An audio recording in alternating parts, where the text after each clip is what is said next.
어느 마을에 재치 있는 이야기꾼인 토마스라는 노인이 살고 있었습니다. 그는 각종 철학 이론을 재미있고 매력적인 이야기로 풀어내어 사람들에게 전하는 것으로 유명했죠. 어느 날 토마스는 마을 광장에서 모여든 사람들에게 존 로크의 백지설을 바탕으로 한 흥미진진한 이야기를 들려주었습니다. 이야기는 아주 오래전 마법이 존재하던 시대로 거슬러 올라갑니다. 당시에는 모든 아이들이 태어날 때부터 자신의 운명이 기록된 두루마리를 가지고 세상에 나왔다고 합니다. 두루마리는 길고도 복잡한 운명을 담고 있었죠. 왕이 될 아이, 위대한 장군, 지혜로운 학자 등 각자의 운명은 이미 정해져 있었습니다.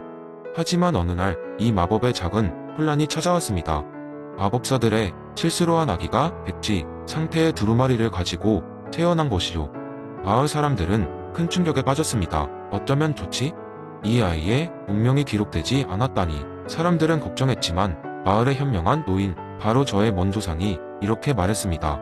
우리에겐 어쩌면 이 아이가 어떤 삶을 살아갈지 지켜볼 수 있는 특별한 기회가 생긴 것일지도 모릅니다. 그 아이의 이름은 루시우스였고 그의 인생은 순전히 그의 경험과 선택에 의해 쓰여지기 시작했습니다. 루시우스는 어릴 때부터 자연과의 교감을 즐겼고 물에 떠다니는 나뭇잎을 보며 흐름을 연구했습니다. 그는 경험을 통해 자신만의 강력한 마법을 개발하기 시작했습니다. 물을 통해 과거의 이야기와 미래의 가능성을 엿볼 수 있게 된 것이었죠. 마을 사람들은 점차 루시우스를 통해 자신의 운명을 채워나가는 법을 배웠고 그들은 더 이상 자신의 두루마리에 기록된 것만을 따르지 않고 스스로 선택한 삶을 살아가게 되었습니다. 결국 마을은 모두의 삶이 더 풍요롭고 다채로워졌습니다. 루시우스의 백지 두루마리는 우리에게 중요한 교훈을 남겼습니다. 기록된 운명보다 중요한 것은 자신이 경험과 선택을 통해 스스로 삶을 채워가는 것이라는 사실이죠. 마치 존 로크가 말한 백지설처럼 우리는 태어날 때는 빈 도화지와 같지만 삶이라는 여행을 통해 그 위 아름답고도 독특한 그림을 그려나가는 것입니다. 토마스의 이야기에 마을 사람들은 모두 감명받았습니다. 백지 상태로 태어나 자신만의 삶을 만들어 나간 루시우스의 이야기는 그들의 삶에 새로운 의미를 부여했고 나아가 인생의 모든 순간들이 얼마나 소중한지 깨닫게 해주었습니다. 사람들은 각자의 경험을 소중히 여기며 자신을 새롭게 채워나가기 시작했습니다. 두 번째 이야기, 길버트 하먼의 설명적 가설로서의 비납적 추론, 이론을 바탕으로 한 재미있는 이야기를 소개하려 합니다. 이 이야기는 일상의 작은 사건들이 어떻게 이 철학적 사고방식에 의해 다른 색깔로 보일 수 있는지를 보여주려 합니다. 어느 한적한 마을에 추론 클럽이라는 독특한 모임이 있었습니다. 이름에서 알 수 있듯 이 모임의 목적은 모든 종류의 의문과 미스터리를 탐구하고 추론을 통해 최선의 설명을 찾아가는 것이었습니다. 이들이 가장 좋아하는 멤버였던 찰리 할아버지는 항상 기묘한 사건을 가져와 젊은이들의 호기심을 자극하곤 했습니다. 어느 맑은 오후 찰리 할아버지는 한껏 신비로운 표정으로 클럽 멤버들을 불렀습니다. 얘들아, 오늘은 드디어 우리 마을의 전설적인 사건을 이야기해줄 시간이 왔구나. 바로 사라진 사과파이의 수수께끼 말이야. 모두 할아버지의 이야기에 쭈뼛쭈뼛 기대에 부풀었습니다. 사라진 사과파이요? 고양이를 키우는 엠마가 물었습니다. 그건 무슨 이야기죠? 할아버지는 씩 웃으며 설명하기 시작했습니다. 이 사건은 30년 전 이 마을에서 발발했단다. 어느 겨울밤 마을 사람들은 연례 겨울 축제를 맞아 광장에서 다 같이 모였어. 마을 최고의 파이 요리사인 마가나 주머니가 겉보기만 해도 침이 고이는 사과 파이를 구워냈지. 그런데 축제가 막 시작하고 잠시 뒤 그 사과 파이가 사라지고 말았단다. 완벽히 없어졌지. 모두의 관심이 집중되었습니다. 돈 아닌가요? 미스터리 소설 애호가 존이 흥미롭게 물었습니다. 그렇지? 하지만 단순한 사건은 아니었어. 할아버지는 천천히 말을 이어갔습니다. 모든 사람이 저마다의 이론을 내세웠지. 마을 개가 훔쳐갔다. 외지에 도둑이 침입했다. 심지어는 파이 자체가 마법에 의해 사라졌다고 주장하는 사람도 있었단다. 찰리 할아버지는 휴식을 잠시 두고 모두가 이 사건에 대해 자신만의 설명을 생각하도록 시간을 줬습니다. 그러고는 다시 이야기를 이어갔습니다. 하지만 모든 증언과 정황을 고려했을 때 가장 타당한 설명적 가설이 나왔지. 그것은 바로 마간 아주머니의 경쟁자였던 베스 아줌마가 그 파이를 까만 숄로 덮고 감쪽같이 숨긴 후 자기가 더 나은 파이를 만들어 사람들에게 어필하려 했다는 것이야. 모두 고개를 갸우뚱했습니다. 어떻게 그렇게 확신할 수 있었던 거죠? 실험을 좋아하는 톰이 물었습니다. 할아버지는 빙그레 웃으며 대답했죠. 마간 아주머니의 부엌에서 발견된 숄 조각 때문에 베스 아줌마의 이름이 나왔단다. 또 당시 그녀의 부엌에는 밀가루 자국이 많이 묻어 있었어. 그리고 그날 그녀는 파이 대회의 주심이었거든. 이 모든 것이 하나의 가설을 완성시켰지. 클럽 멤버들은 놀랍다는 듯 할아버지를 바라보았습니다. 그래서 결국엔 이 가설이 사실로 밝혀졌나요? 엠마가 숨죽이며 물었습니다. 베스 아줌마는 결국 마을 사람들에게 고백했어. 할아버지는 눈가에 미소를 머금고 말했습니다. 그녀는 마간 아주머니와의 경쟁이 너무 치열해져서 순간의 유혹을 이기지 못했다고 했지.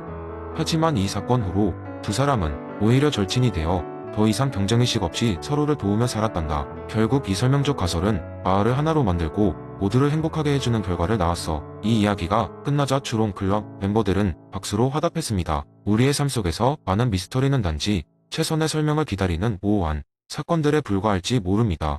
길버트 하먼의 이론처럼 때로는 그 설명이야말로 진리를 밝히는 빛이 될 수 있습니다. 세 번째 이야기 옛날 아니 정확히 말하자면 그때가 좋아하던 포도주가 아직도 흔하게 유통되던 시절 독일의 한 작은 마을에 맥스라는 이름의 젊은 철학자가 살고 있었습니다.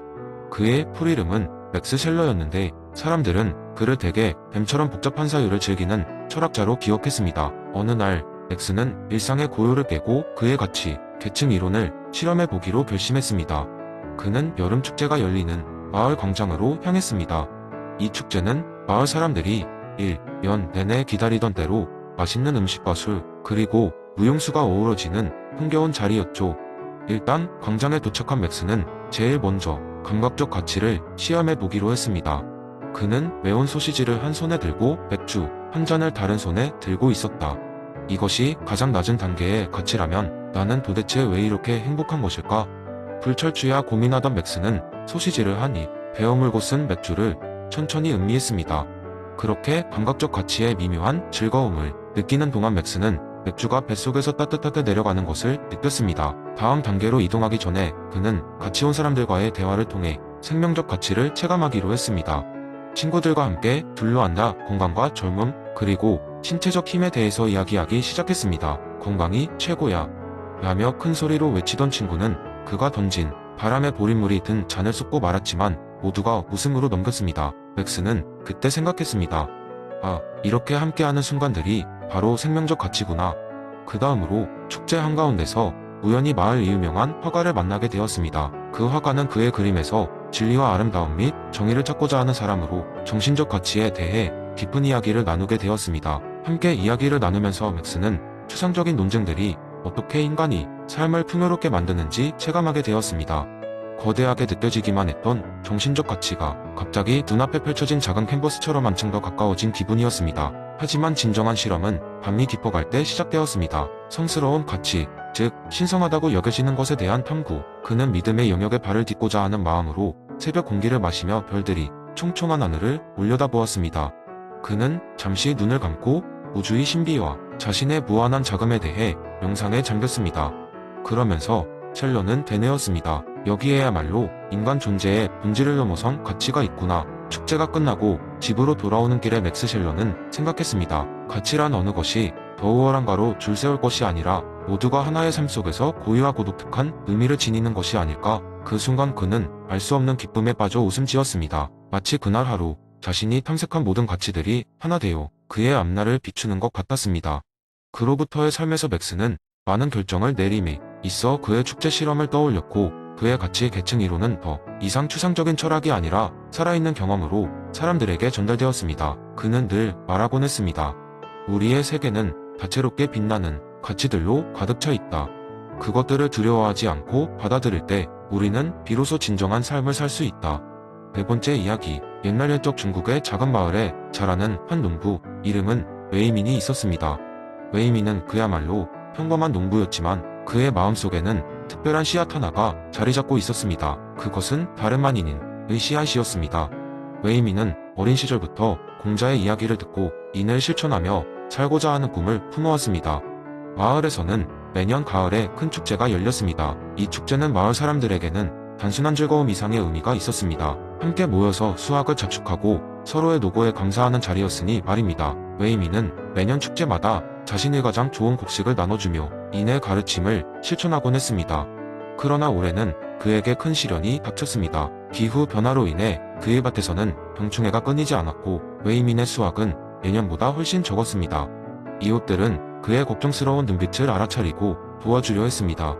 하지만 자존심 강한 웨이민은 그런 도움을 거절했습니다. 내가 할 수 있다네. 내 노력이 부족한 탓이지 지웃에게 빚을 질 수는 없네. 그가 고집을 피웠습니다. 하지만 그의 걱정은 눈덩이처럼 불어갔습니다. 그러던 어느 날 웨이민은 산책을 하다가 우연히 강가에 몸을 반쯤 담그고 있는 한 노인을 발견했습니다. 노인은 넓은 미소를 지으며 강물에 발을 담그고 있었습니다. 웨이민은 그가 이상하고도 편안한 분위기를 풍기고 있다는 것을 알아차렸습니다. 웨이민은 그에게 다가가 인사를 건넸습니다. 할아버지께서 젖은 채로 여기에 앉아 계시면 감기가 드실 텐데요. 노인은 웃으며 대답했습니다.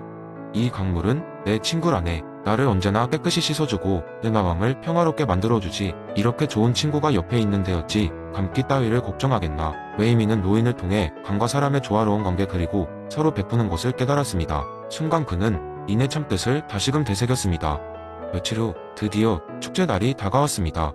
웨이민은 한숨을 쉬며 집을 나섰습니다. 풍성했던 예년과는 달리 물회는 나누어줄 곡식조차 없었습니다. 축제 장소에 도착했을 때 그는 깜짝 놀라고 말았습니다. 그의 앞에 이웃들이 자신들이 기른 곡식과 과일을 한가득 쌓아두고 그를 기다리고 있었던 것입니다. 웨이민 늘 우리에게 풍요로움을 선사했으니 올해는 우리가 그대에게 인을 베풀 때라네. 이웃의 말에 웨이민은 울컥하며 감사의 눈물을 흘렸습니다. 그날 웨이민은 함께 웃고 노래하며 이웃들과 인의 가르침을 나누었습니다. 그리고 그 속에서 진정한 인간다움이 무엇인지를 몸소 느낄 수 있었습니다. 웨이민은 다음 날부터 더욱 열심히 일하며 모든 순간순간의 인을 실천하기로 굳게 다짐했습니다. 그는 이웃들에게 받은 사랑을 단지 되돌려주는 것만이 아니라 또 넓은 사회로 확장시키고자 했습니다. 그의 작은 행동과 마음씨는 결국 마을 사람들 전체에 큰 영향을 미쳤고 이런 웨이민의 삶은 오랜 세월 동안 많은 이들에게 귀감이 되었습니다. 이 이야기를 가만히 들여다보면 공자의 인의 개념이 웨이민의 매일의 삶 속에서 어떻게 꽃을 피우는지를 알 수 있습니다. 이처럼 인은 단지 추상적 개념이 아니라 우리 삶의 모든 관계 속에서 실천할 수 있는 따뜻한 마음과 행동임을 보여주는 하나의 예라 할 수 있을 것입니다.